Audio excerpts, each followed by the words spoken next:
Hello hi అందరికీ ఈరోజు ఈ వీడియో వచ్చి చపాతీలు చూశారు కదా. చపాతీ పిండి ఒక ప్లేట్లో వేసుకొని అందులోనే కొద్దిగా సాల్ట్ వేసుకొని కొంచెం ఆయిల్ వేసుకొని ఇదంతా బాగా మిక్స్ అయ్యేంత వరకు బాగా కలుపుకోవాలి. ఇక్కడ చూపించే విధంగా బాగా మిక్స్ అయ్యేంత వరకు కలుపుకోండి. ఇలా కలుపుకున్న తర్వాత ఇదంతా పొడి పొడిలాడుతూ ఇలా ఉంటుంది. చూశారు కదా, ఇలా పొడి పొడిలాడుతూ వచ్చేంత వరకు కలుపుకున్న తర్వాత ఇందులోనే కొద్దిగా వాటర్ వేసుకొని చూస్తారు కదా, ఈ విధంగా కొద్దిగా వాటర్ వేసుకొని మొత్తం పిండి అంతా కొద్దిగా వాటర్ వేసుకుంటూ కలుపుకోవాలి.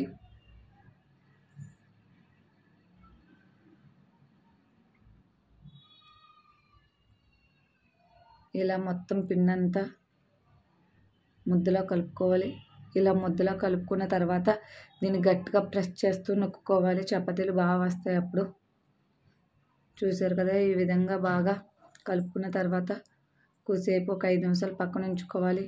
5 నిమిషాల తర్వాత ఈ ఉండ మొత్తం చిన్న చిన్న ఉండల కింద తయారు చేసుకోవాలి చపాతీలు తయారు చేసుకోవడానికి. చూశారు కదా, ఈ విధంగా ఉండల కింద తయారు చేసుకున్న తర్వాత వీటిని చపాతీ కర్రతో చపాతీల కింద తయారు చేసుకోవాలి. ఇక్కడ చూపిస్తున్న విధంగా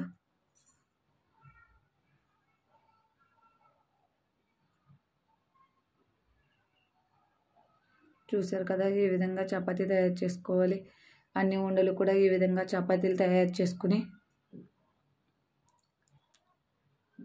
చూశారు కదా నేను ఎట్లా తయారు చేస్తాను. ఒక పెనం పెట్టుకొని పెనం మీద ఆయిల్ వేసుకొని బాగా వేడెక్కనివ్వాలి. బాగా వేడెక్కిన తర్వాత చపాతీ వేసి కాల్చుకోవాలి. నేను ఫస్ట్ చపాతీకి మాత్రమే కొద్దిగా ఆయిల్ వేస్తాను. తర్వాత చపాతీల నుంచి నేను ఆయిల్ వేయను. ఎందుకంటే పెనం వేడెక్కి కాలడం కోసం ఫస్ట్ చపాతీకి వేస్తాను. తర్వాత నుంచి ఆయిల్ లేకుండా మొత్తం చపాతీలన్నీ కాలుస్తాను. ఈ విధంగా చపాతీలు తిరగేసుకుంటూ కాల్చుకోవాలి. రెండు వైపులా తిరగేస్తూ చపాతీ మొత్తం కాల్చుకోవాలి. ఇట్లా మొత్తం చపాతీలన్నీ కాల్చుకుని నేను ఈరోజు వంకాయ బఠానీ కర్రీ చేశాను. చపాతీలో వంకాయ బఠానీ కర్రీ చాలా సూపర్గా ఉంటుంది. చూశారు కదా, ఈ విధంగా చపాతీలు మొత్తం కాల్చుకోవాలి రెండు పక్కన. చూశారు కదా, ఫస్ట్ ఆయిల్ వేసాను. తర్వాత నుంచి నేను ఇక ఆయిల్ వేయను. ఆయిల్ వేయకోకుండా చపాతీలు మొత్తం అలాగే కాల్చేస్తాను. ఈ విధంగా చపాతీలన్నీ కాల్చుకొని పక్కన పెట్టుకోవాలి.